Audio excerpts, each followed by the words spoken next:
यह चैनल केवल मनोरंजन के लिए है। हम किसी भी अंधविश्वास को बढ़ावा नहीं देते। हमारे इस वीडियो को लाइक कीजिए, सब्सक्राइब कीजिए, बेल आइकन को दबाना ना भूलें और वीडियो को अंत तक जरूर देखें। ब्रह्म प्रेत। इस कहानी के लेखिका है नुपुर। अंधेरी रात का समय था। मैं अपनी दुकान बंद कर घर की ओर रवाना हुआ। बहुत देर हो गया था और रास्ता भी काफ़ी दूर है। एक काम करता हूँ, ये रास्ता बहुत ही लंबा है, मैं शॉर्टकट ले लेता हूँ। है तो सिर्फ और सिर्फ घना जंगल। रास्ता सुनसान है, डर भी लग रहा है, लेकिन क्या करूँ, घर तो जाना पड़ेगा। रास्ते के किनारे घने जंगल से कुछ अनहोनी आवाज़ें गूंज रहा था। आवाज़ें इतनी तेज थी कि मेरा पैर रुक सा गया और जब मैं फिर से चलने लगा तो मेरे पीछे किसी की चलने की आहट सुनाई दी। जब मैंने पीछे मुड़ के देखा तो कोई नहीं था। अंधेरी रात में वैसे भी चलना खौफनाक होता है। फिर भी अपने आप को हौसला देते हुए मैं फिर से चलने लगा। तभी मुझे आवाज़ आया कि मेरे नाम से कोई मुझे पुकार रहा है, प्रशांत। तभी मुझे याद आया कि माँ कहते थे अगर रात को कोई आवाज़ दे तो पीछे मुड़कर मत देखना, अपशगुन होता है। पर लगातार मुझे कोई आवाज़ दे रहा था। तब मैंने कहा, तुम जो कोई भी हो सामने आओ। फिर से कोई मुझे वही आवाज़ से बुलाने लगा। तब मैंने पीछे मुड़कर देखा और सामने जो नज़ारा देखा उसके बाद पूरा बदन पसीना पसीना हो गया। वो था सरकटा ब्रह्म प्रेत। माना जाता है कि ब्रह्म प्रेत सभी प्रेतों से शक्तिशाली होता है।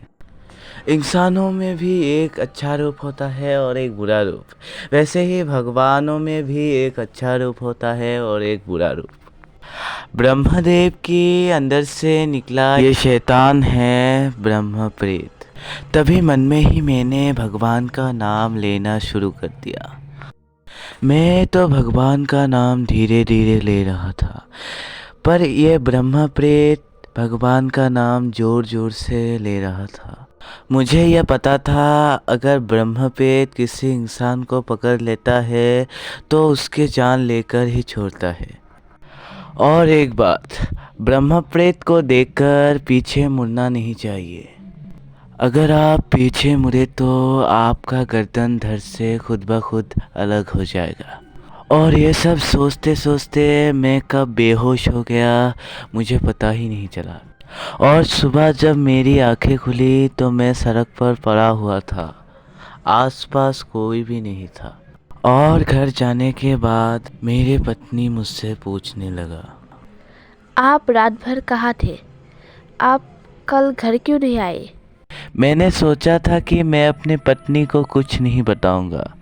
फिर मैंने अपनी पत्नी को सब कुछ सच सच बता दिया। तभी मेरे पत्नी ने मेरे सलामती के लिए घर के दरवाजे पर नींबू और मिर्ची लगवाया। जो मेरे पत्नी ने दरवाजे में नींबू और मिर्ची लगवाया था वो नींबू और मिर्ची खून से लाल हो गया था।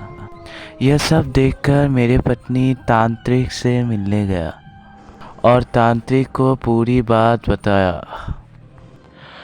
बेटी, ये ब्रह्म प्रेत बहुत ही ताकतवर होता है। इसको हराने के लिए तुम्हें जान के बदले जान देना पड़ेगा। एक बकरी का व्यवस्था करो। मैं उस बकरी को लेकर उस सड़क पर ब्रह्म प्रेत के नाम से बकरी को छोड़ दूंगा। ले, इस बकरी को खा ले और उस इंसान को छोड़ दे। दोस्तों, ये कहानी सच्ची घटना पर आधारित है। तो दोस्तों, आप लोगों को क्या लगता है, क्या अभी भी बुरी चीज़ें होती है? कमेंट सेक्शन में ज़रूर बताइएगा। तो दोस्तों, चैनल को सब्सक्राइब ज़रूर कर दीजिएगा।